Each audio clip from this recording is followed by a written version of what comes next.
This was a long time ago, but talking about D&D earlier today made me think about it. I'm paraphrasing because I don't remember exact details of the conversation. I was running a 3.5 D&D game, homebrew setting, and one of the players mentioned it to their coworker. Coworker wants to join. I say yes. I talked to the guy for a bit via text and explained the rules of the setting and character creation, which variant rules are being used, significant homebrew, classes and races that aren't available, etc. He grumbles a little bit, but it's not too bad. When I mentioned that we didn't include pretty much anything from Eberron, like Artificer, Dragon Marks, anything like that, he says he'll probably play a wizard or something. I say, cool, see you Saturday.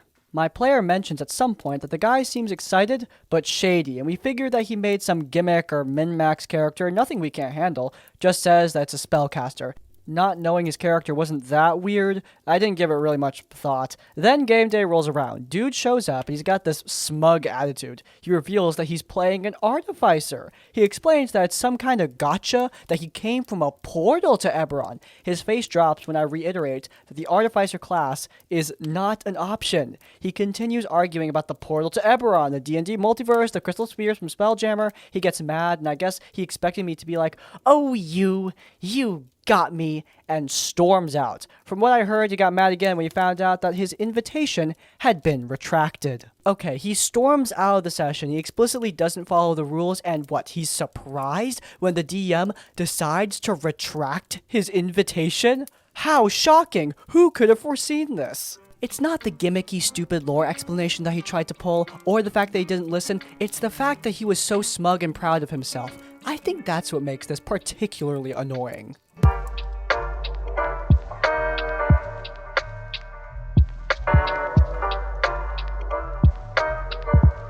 Note, this story takes place 2 years ago, so I do not remember every detail of what happened, but the main details remain the same. I'm a big Star Wars fan, and I've always wanted to play in a Star Wars tabletop role-playing game. So naturally, when I saw an ad for a Star Wars 5th edition game looking for players in the D&D Discord server I'm in, I immediately jumped at the chance to join.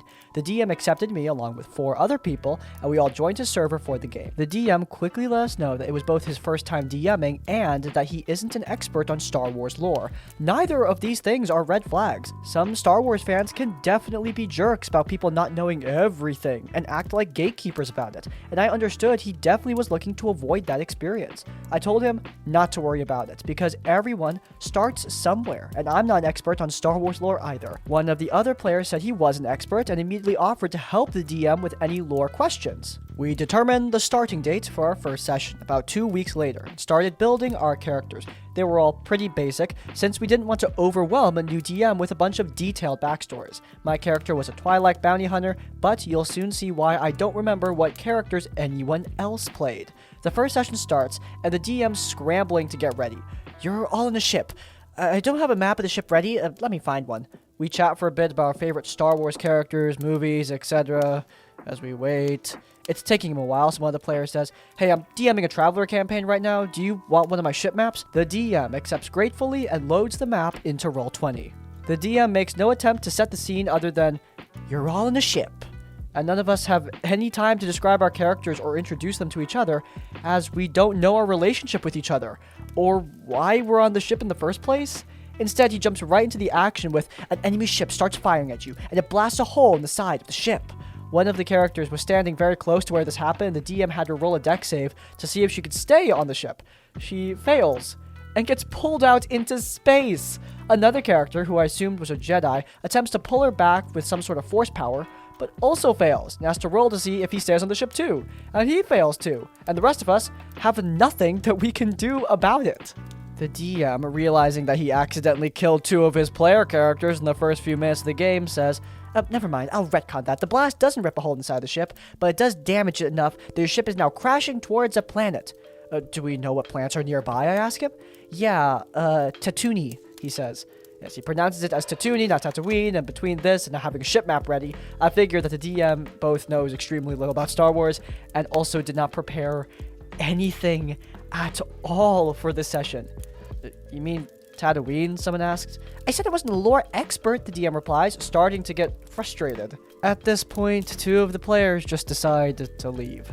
They exit the voice chat and quit the server, saying very little on their way out. Though this wasn't an enjoyable experience for me, at all. I was at least planning on sticking around all the way through the first session because I didn't want to be rude or hurt the DM's feelings. There's some awkward silence in the chat, and the DM just decides to cancel the campaign. He leaves the voice chat along with one other player, leaving just me and another guy in there. The two of us discussed for a while how weird the whole thing was and how we kind of felt bad for the DM. Yeah, he did an absolutely terrible job running the game, but everyone starts somewhere, and we are both feeling some extreme second-hand embarrassment for him. I definitely feel some sympathy for the guy because, yeah, it is really hard to run TTRPGs. Like the OP said, everyone starts somewhere, and it's important to have patience when you're dealing with a new dungeon master. However, I will say that this is not a problem of lack of experience. I feel like a big part of why this game isn't working in the story is because the DM is not putting any effort into it. The DM had no map ready, and it's not like the players went in an uncertain direction and the DM just didn't have a map ready for the unexpected occurrence. No, they were on the ship. The DM established they're on the ship, and he didn't have a map for the ship, didn't have any introductions for any of their characters, couldn't even pronounce the name of one of the most famous locations in all of fiction. I mean, it just shows a lack of care. I think everyone should get the opportunity to experience the magic of being a dungeon master for an amazing party. However, one thing that every dungeon master needs is for people to care, and that includes yourself. If you don't care, your players are certainly not going to care either. That energy is going to carry over, and that is this DM's first mistake. Hopefully they weren't discouraged from DMing further. I hope that they went on to improve their games in the future, but who knows? So during our campaign, our level 4 party was exploring a ruined castle where, as we discovered, a powerful hag was killed decades ago. In the lore we follow, maybe it's like that in the books, I don't know, when the hag is killed, unless its remains are blessed or sprinkled with holy water or similar, it comes back to life as a flaming skull. As you can guess, we met a flaming skull and started to battle. Now, my character is a caster whose offensive spells are very fire-based. He is a little reckless and impulsive, but definitely not stupid. He sees this monster and thinks, well, shit, that thing is covered in fire, so obviously that doesn't hurt it. So I get into position, toss a magic missile, and I hope for the best. Then another player, also caster, has even less attack options. He just says screw it and tosses a firebolt, and it does damage. Not full damage, but it does. At this point, I had never read Flame Skull's stats, so both myself and my character, after seeing this, learned that Flame Skulls are resistant but not immune to fire damage. The rest of the fight was tough, but uneventful. We killed it, and we moved on.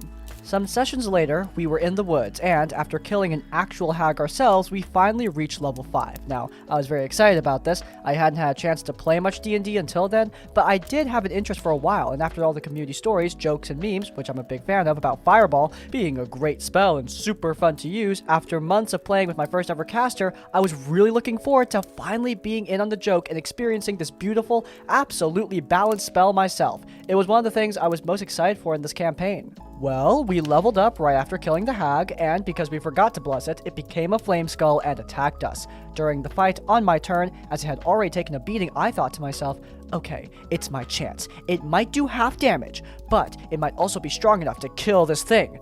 This is it. So I aimed at the beaten skull, described as I engraved arcane symbols in the air and how flames started rising from the ground, surrounding the skull and getting bigger and hotter until, after fully engulfing the unholy creature, the flames burst out into a fiery red thundering explosion, and then the DM says, "And you see that it did nothing." Wait, what? Your fireball. It did nothing to the skull. What do you mean it did nothing? It took no damage. It's immune to fire damage.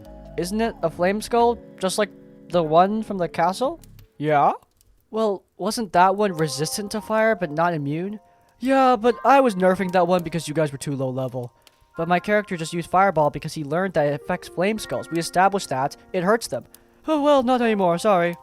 And so, my most anticipated spell in the game was fizzled into nothing. I explained my frustration to the DM, who already knew how excited I was about Fireball, but he kept acting like he did nothing wrong. He was only adjusting the difficulty. Still, I felt like it was unfair to have a special moment for my character neglected like that for balancing sake, and not only that, I followed the information I learned in-game, so additionally, I felt like I was punished for not metagaming. Am I, like, overreacting? Is it really that common to alter monster stats like that? Alright, this one is a bit more of a gray situation than we normally do, but I'm going to explain my reasoning here. So, drumroll please. Not the asshole! Okay, so there are a few reasons for this. Do I think what the DM did was inherently wrong and bad 100% of the time? No. Every DM adjusts monsters. Sometimes we do it on the fly. Sometimes we do it when we reintroduce monsters. But usually, we try to give some kind of reasoning. I distinctly remember in my first campaign, zombies were a common monster that they faced. So, I had multiple different types of zombies with many different types of abilities, but I gave an in-universe reason as to why. Also, this might be a hot take. However, if I see a player is really excited for something and I don't want to ruin the moment, I will allow them to roll some sort of arcana or intelligence check to realize that what they're about to do is really not going to work. I don't like those super lame, it just doesn't work moments if they happen too frequently. Sure, it's okay sometimes, but there are absolutely times where I don't want a moment to be ruined, and I will give a player a chance to back out before dice are rolled, of course. I'm not saying this DM is an irredeemable asshole, but I do think that this sort of behavior can kind of take the fun out of the game, especially since this player was using their memory to recall specific information about a monster they fought a while ago. That's good. That shows care. That shows that they're immersed. And to kind of punish them for that, yeah, it does really suck.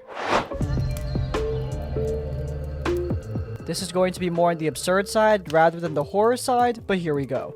I'm part of a huge Discord server that is all about TTRPGs, a hub to find games of sorts. It's so big that it's not uncommon for ads for campaigns to be there and be filled within an hour or so. Now, as per usual, the mods there have the tendency of being assholes because they can. This is where the person I am referring to comes from. Let's call her Tamara, fake name, obviously. I'm starting to dip my feet in the DM shoes after years of being a player. It's a bit harder than it appeared to be, but I have fantastic players that, even if I screw up the intricacies of the hobbies, such as combat and balancing issues, they still enjoy the campaigns I DM. Heck, one of them even writes a diary in character. It's their fancy way of keeping notes. Also, memes galore in regards to some occurrences. One of these slip-ups happened when I made an enemy encounter at sea. I accidentally spawned in way too many enemies at a time, and noticed the turns would take forever to roll around. So, at the moment, I decided to spawn in a huge sea creature to scare them off. At the top of my head, I spawned in a kraken. The party's objective was to keep the kraken at bay by any means necessary until they've reached the shallow waters a few miles/turns from where they were. Now, when I told this tale to the server, as you know, people usually do, I described as one player was slapped off deck into the ocean by one of the attacks as collateral damage. Tamara then proceeded to ask, "Please tell me you killed the character?" No.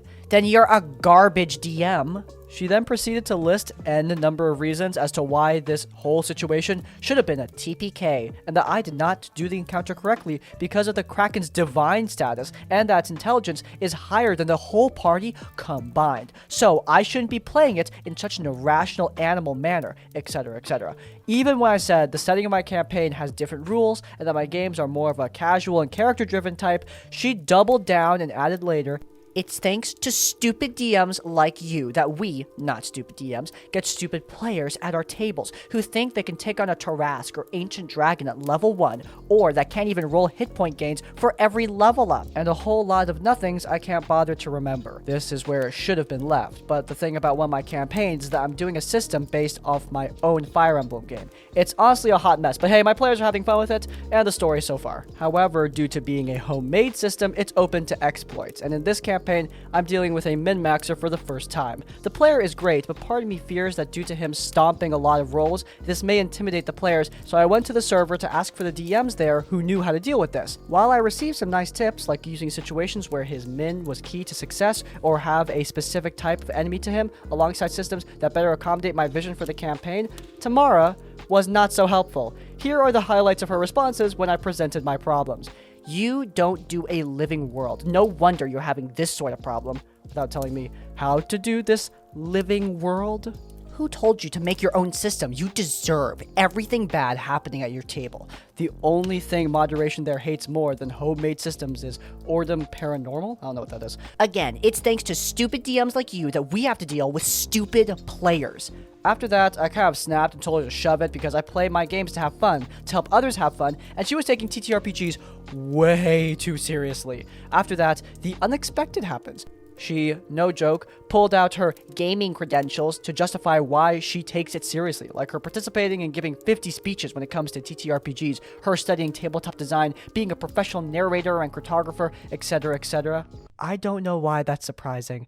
People do that shit all the time. And yes, it annoys the hell out of me, in case you can't tell. I just said this still doesn't justify her taking this too seriously and acting like her way of playing is the right way of playing. And then the second response arrived. Yes, dear, I take it seriously because it is my job, and I have a reputation to live up to, only for me to see stupid and people like you remind me that this gen is making TTRPGs worse by the day. Everything that is consumed is garbage. Everything that you created is garbage. And then people like you come in thinking that I don't have fun with something serious. There is no more autistic, out-of-touch argument like TTRPGs are meant to be fun when your group kills dragons like goblins and the players think that this is normal and impose that on other games, playing zoos instead of actual deep characters and a bunch of wannabe anime heroes.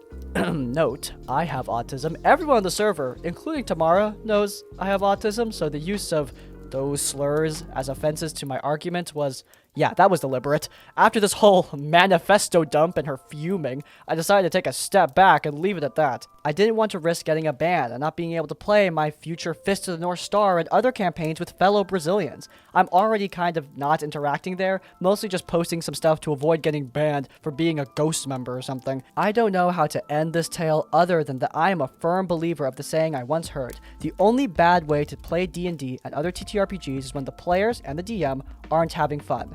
So, have fun in your games, folks.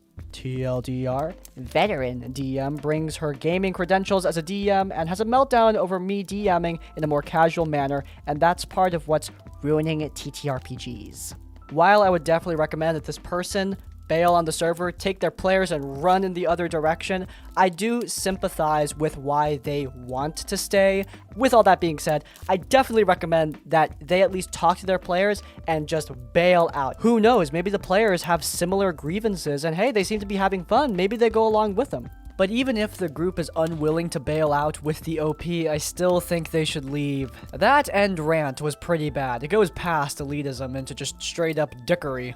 Of course, I don't have a problem with people who have been playing these games for a long time. That is not the issue here. The issue here is the pretentiousness, which is not specific to any people or generation or whatever. It's just something that some people have, and yeah, it's really annoying. A real veteran, someone who really cares about TTRPGs, cares about these games and the people that plays them, would encourage and be supportive of others who are having fun at playing these games, even if they're having fun in a different way.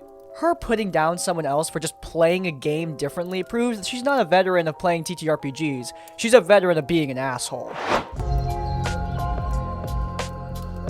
I, 26 female, have a Wednesday campaign that I run for some friends, and I decided to invite a couple new people to round out the group. I posted on the LFG subreddit, as you do, and we ended up interviewing a couple people. There was this one guy who was great on paper. We will call him Quill. Quill seemed like a nice guy, and he was very into roleplay, so I invited him to meet with everyone else already in the group.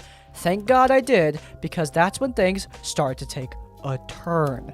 First, there was some general social awkwardness, easy to deal with, but overall, people, they got along. He was sycophantic, especially towards the women and non-binary people of the group, and gave them a multitude of compliments, making sure that they weren't spoken over or condescended to by the one other male player, which would be fine in like a normal group of strangers, I guess, but this group Quill joined had been friends for years. We've been playing together in several games, and having been around them for, like I said, years, I can safely say Quill was seeing issues where there were none. Additionally, he spoke positively about robbing people in the past in real life. He seemed to find it funny, and we found it, concerning, to say the least. Anyway, the conversation with Quill ends, and about 20 minutes later, he DMs me apropos of nothing. Here's the gist. It was a long message.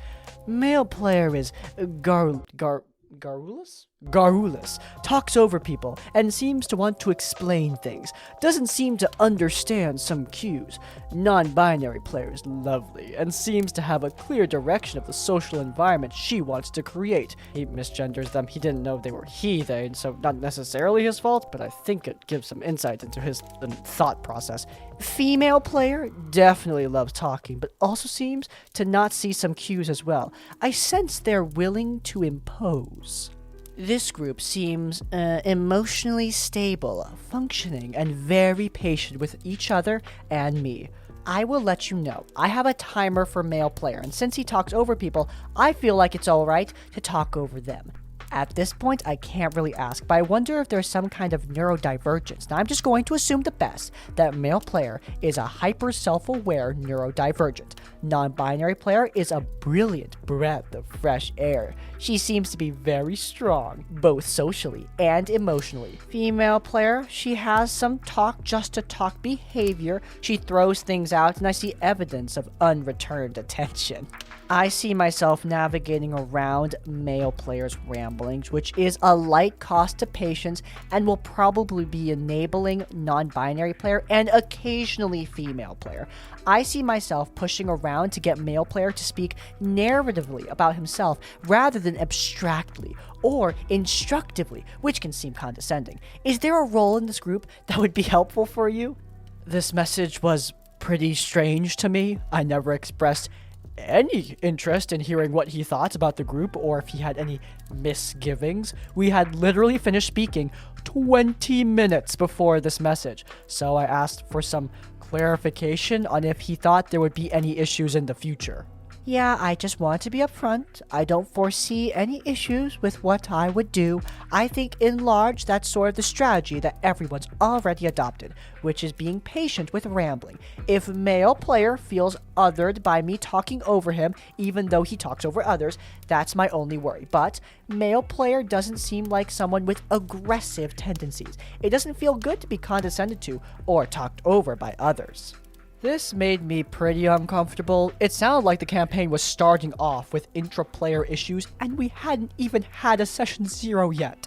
I was curious about how deep this psycho-analyzing went, so I asked if he had one about me, and he did.